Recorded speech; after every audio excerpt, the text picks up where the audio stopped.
네, 기자회견 시작하도록 하겠습니다. 김정은 국무위원장의 위험천만한 핵전쟁 불사론, 윤석열 정권의 군사 강경 노선으로 막을 수 없습니다. 북한이 고체 연료로 추진되는 중장거리 탄도미사일 발사 시험을 연이어 추진하고 있습니다.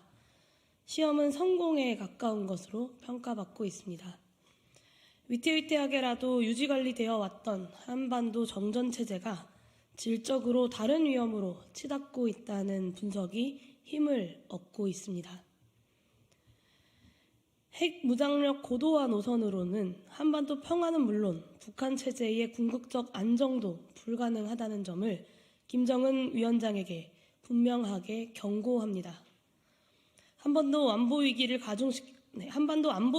가중시키려는 시도를 즉각 멈추십시오. 동시에 남북 간 군사 충돌을 막기 위한 기왕의 노력들을 다 무위로 돌리고 북한에 대한 군사적 압박으로 일관하는 윤석열 정부의 대북 강경 노선이 오늘날 북한의 핵무기 고도화에 일조하고 있다는 점을 강조합니다. 두 정권의 대남, 대북 노선은 유사시 한반도 모든 구성원들의 절멸 사태를 담보로 한 위험천만한 적대적 공존입니다. 막아야 합니다. 저는 다시 한번 김정은 위원장의 대남, 대미 군사 노선의 위험성과 비현실성을 경고합니다. 하지만 남북 군사 충돌과 전쟁을 막기 위해 대한민국의 정치권과 시민사회가 집중해야 할 대상은 윤석열 정부 대북 노선의 전환일 수밖에 없다는 점도 분명히 합니다.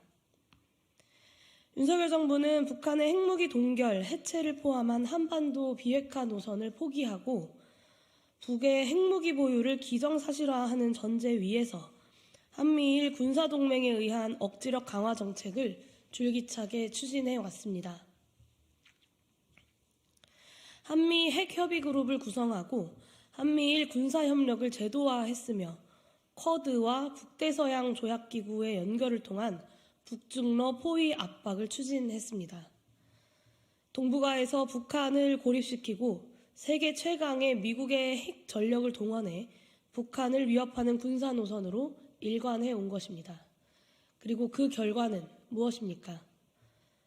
북한에 대한 군사적 지정학적 압박은 이에 상응하는 대응을 불러왔습니다. 북중러 사이의 군사적 협력이 더욱 강화되었습니다. 북한은 한 차례의 시험 발사의 실패 이후에 러시아가 제공한 기술을 통해 정찰위성 발사를 성공시켰습니다. 정찰위성의 존재는 핵무기 고도화의 필수 요소입니다. 북한이 이번에 동해에 성공적으로 발사한 고체 연료 IRBM의 경우 고체 연료의 특성상 기존 미사일 방어 시스템격으로 방어하기가 쉽지 않다는 평가가 지배적입니다. 미국의 압도적인 핵무기 능력으로 북한의 핵무기 위협을 제거하겠다는 윤석열 정부의 노선이 북의 핵무기 고도화를 저지하기는커녕 오히려 도운 꼴입니다. 남북 문제의 평화적 외교적 해결 노력을 포기하고 군사대결주의로 치닫은 결과 우리나라의 안보 비용은 전례 없이 커졌고 남북은 군사력의 상호 무한 강화라는 전형적인 안보 딜레마에 빠졌습니다. 윤석열 정부의 대북 노선이 부른 또 다른 결과는 최근 몇 년 동안 북한의 대남, 대북 메시지에 담긴 변화에서도 확인됩니다.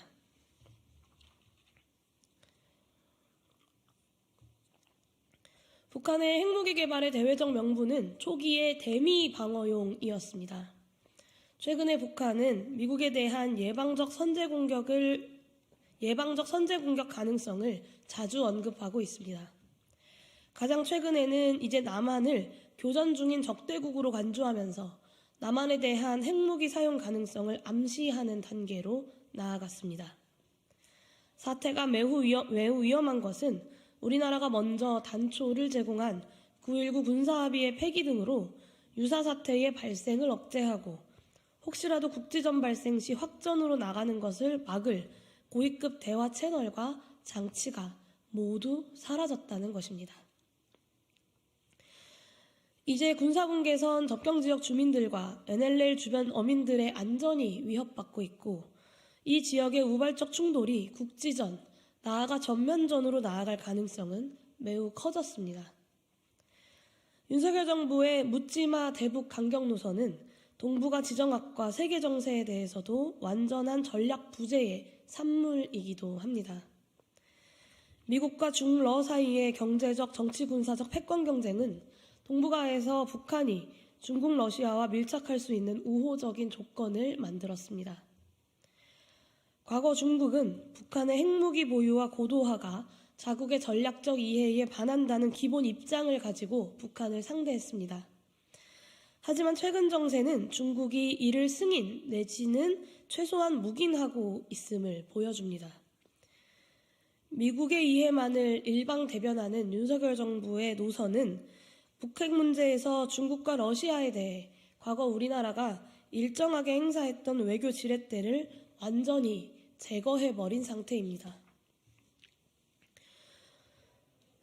윤석열 정부의 한미일 군사동맹의 가속적이고 맹목적인 추종이 북한의 지정학적 입지를 오히려 강화하는 힘으로 작동하고 있는 것입니다. 한반도 평화를 지키겠다는 대통령 선서를 하고 취임한 윤석열 대통령에게 경고합니다. 대한민국의 국민은 남북 전쟁 불사론, 나아가 핵전쟁 불사론을 취하는 위험천만한 군 최고 통수권자를 인내할 수 없습니다.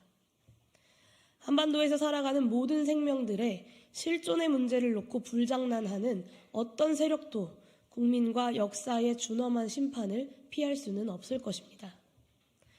북한 핵무기 고도화의 시간과 명분만 제공할 뿐 실질적인 억지력으로 기능하지 못하는 대결주의적 대북 노선을 거두십시오. 북한의 지정학적 입지를 강화시켜 오히려 우리의 안보 비용을 늘리는 맹목적인 한미일 군사동맹을 통한 대북 압박 노선을 중단하고 평화적 외교적 대화 노력을 재개하십시오.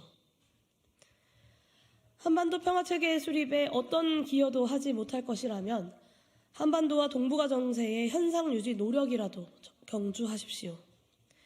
9.19 군사합의의 복원을 위한 대화부터 제안하는 것이 가장 현실적이고 시급한 대안입니다. 한반도 평화를 염원하는 국민들, 제정당, 시민사회에도 모든 힘과 지혜를 모아 한반도의 긴장 고조를 막아내자고 호소드립니다. 이것으로 기자회견 마치도록 하겠습니다. 감사합니다.